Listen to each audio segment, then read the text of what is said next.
Welcome to the Appleton Area School District Candidate Forum interview process for 2022. Now we are talking with Dave Moscinski. Dave, please introduce yourself, explain your connection to the Appleton Area School District, and why you are running for school board. Hello, my name is Dave Moscinski. I have lived in the Appleton School District with my family since 1974. We have 3 sons that have graduated from the Appleton School District. I have 5 grandchildren going here now.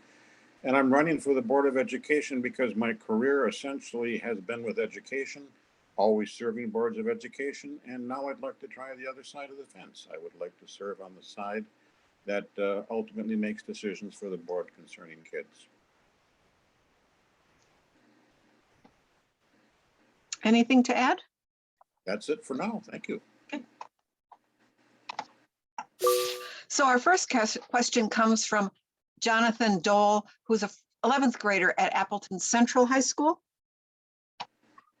Hi, my name is Jonathan Dahl. I'm an 11th grader at Appleton Central, and my question for you is, as an AASD school board member, what can you do to ensure that students feel wanted, welcomed, and comfortable at school when they come here to learn? That's an excellent question because that's the whole purpose of education, to help kids learn, feel comfortable.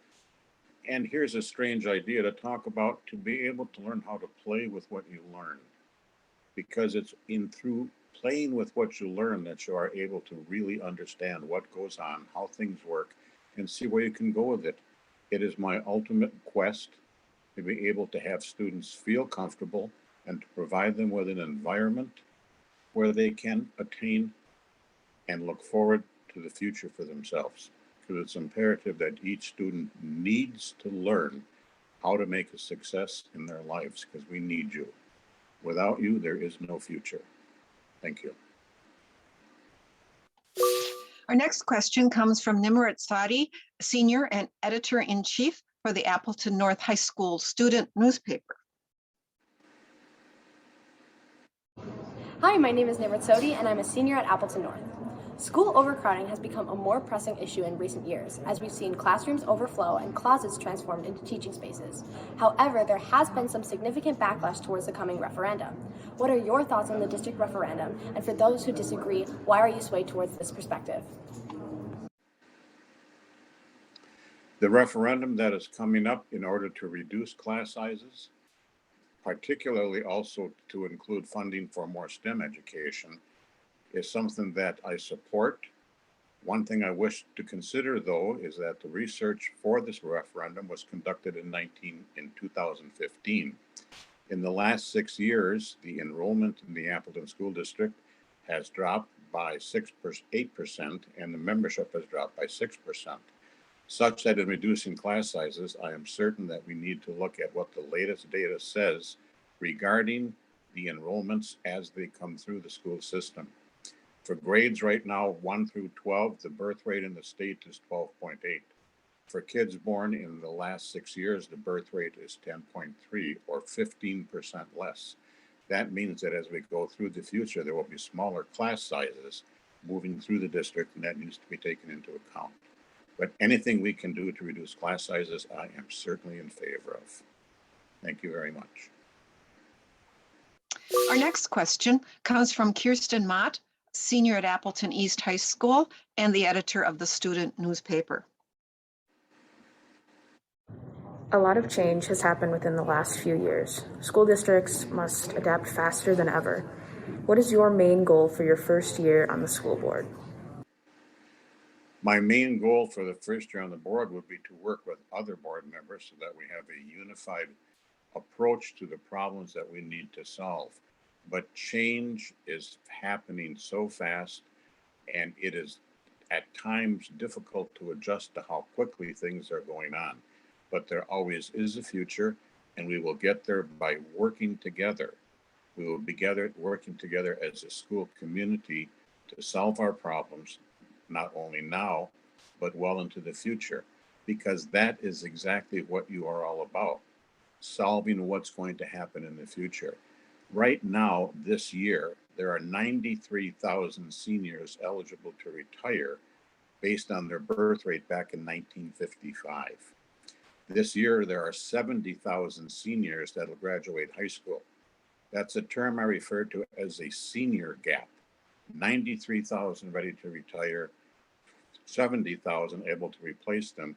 That's a gap of 23,000 students. Each student learns to be able to count on what they can do to help future, because we need you in every case we can, from every level of society. We need your success out there. Thank you for that question. It was excellent. Many experts believe that effective teachers have the highest influence on student achievement. What approach do you propose for the Appleton Area School District to attract and retain qualified, effective teachers? The primary reason I am running for the Board of Education is to install respect for education within the community and to install respect for teachers within this community. There are openings that have occurred in the Appleton School District that have not gone filled all year, in part because there's a shortage of teachers coming into the area, or a shortage of teachers in general preparing to become educators. The more that we can enhance how teachers feel about this district, they will sell it to others. It's word of mouth among staff that attracts people to come to a district.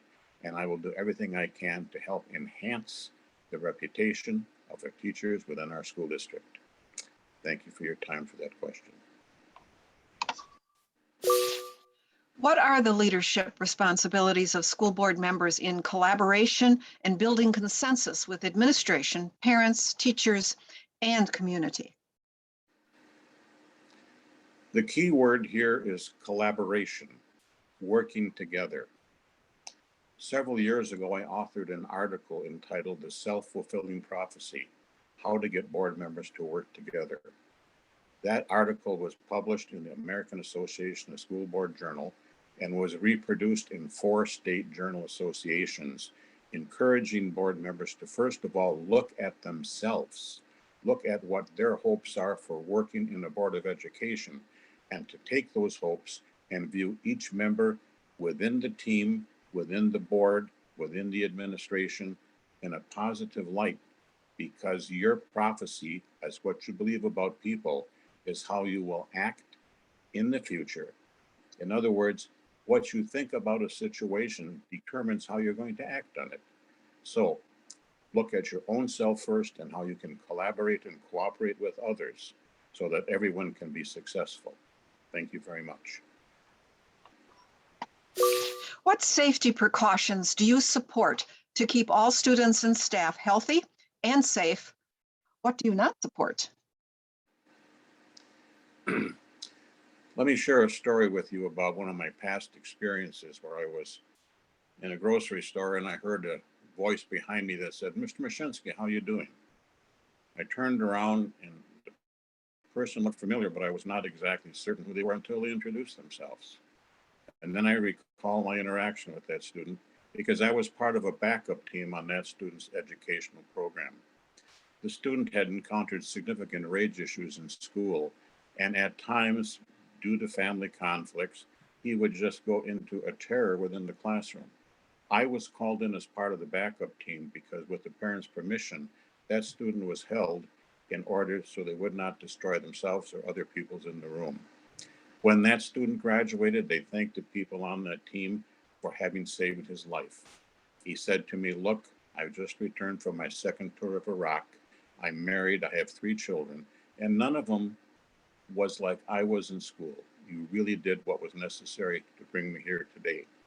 Whatever needs to be done to provide health and safety, we need to provide that within school districts so that students feel safe and secure, whether that be police resource officers or staff who know how to work in every situation. That's what I would encourage as a board member. Thank you very much for that question. It was an excellent thought. What are your thoughts on the curriculum development process and assuring that curricula are culturally responsive and inclusive? Mark Twain once said there are two most important days in your life. The first is the day you were born, and the second is the day you find out why you are here. That's what the purpose of curriculum is, to help each student discover why they are here and where they are going. Curriculum is best set at the local level. I am significantly opposed to legislatures at the state or federal level telling local school boards what they should do or what they should not do. Decisions on curriculum are best made close to home, not by anybody far away. And that's what I would support as a Board of Education member. The curricula is the local district's responsibility. They teach it, they're responsible for it, and that's where it belongs. Thank you very much. School board will be hiring a new superintendent of schools. What do you think about the process being used and the community survey results? What would you be looking for in a superintendent? Well, I've been a superintendent for 16 years. I am partially retired at this point, doing service to another district. One thing that I would look for in a superintendent is the ability to listen. Listen well, hear well.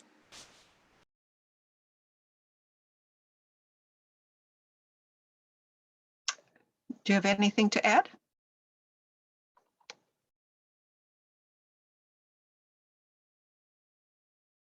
Mr. Moscinski, do you want to add anything?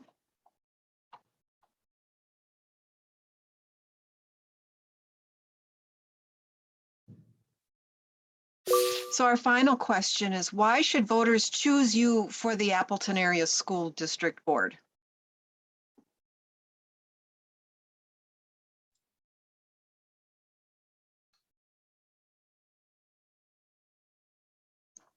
Dave, did we lose you?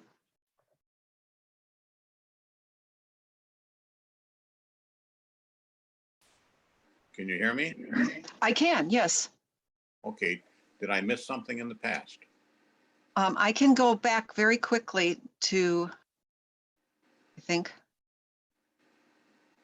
were you finished with, they'll be hiring a new superintendent of schools. What do you think about the process being used in the community survey results, and what are you looking for? And you started off with what you're looking for. Is there anything else to add?